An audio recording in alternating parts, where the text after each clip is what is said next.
ए जी, I am going to जीजा घरे। जीजा घरे जाइबे का करे? होली खेले। होली खेले जाइबे हम लगाइले तो गोसा जाइले। आ होली खेले जीजा घर जाइबे मारत तो फेकिए देबे। कहरा लगवावे के नइखे कोनो जोड़ हो लगावे नी तो देवे लुहाथ मरोर हो। ए जी बोलो ऐसन बात नहीं थे। कहरा लगवावे के नइखे कोनो जोड़ हो लगावे नी तो देवे लुहाथ मरोर हो। कैसन में हरे हम दादा पौले बानी और पौले बानी।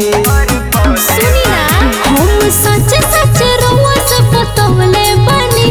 हम जीजा से खाली जीजा से रंग लगवले बनी। खाली जीजा से रंग लगवले बनी। अच्छा ई बोलो कहाँ कहाँ लगौले बारे याद बा? ना जी नइखे याद।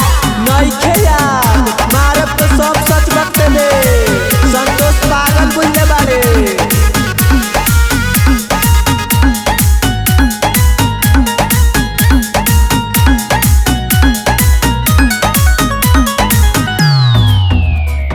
रंग लगवावे के लागे लुफेन सी। बोलो ये जान कितना मिलल करेंसी?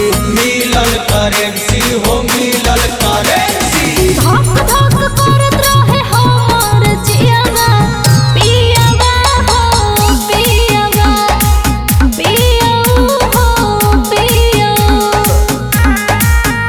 गलती भइल शादी तोरा से रचौले बानी हो रचौले बानी।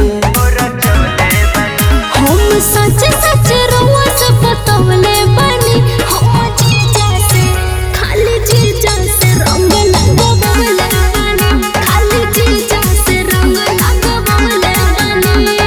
अरे माई रे माई लागत एकरा के छोड़ी के पड़ी ए दादा। ए जी छोड़े के बाद हमार जीजा लगे छोड़ दी। भर फागुन होली खेला। लागत है अब हमारी जितना बची रे दादा। सुनर सूरतिया अब लागे बकलोल हो। कर देलू जिंदगी में जान अब झोल हो। जिंदगी में झोल अरे जिंदगी में झोल हो। और के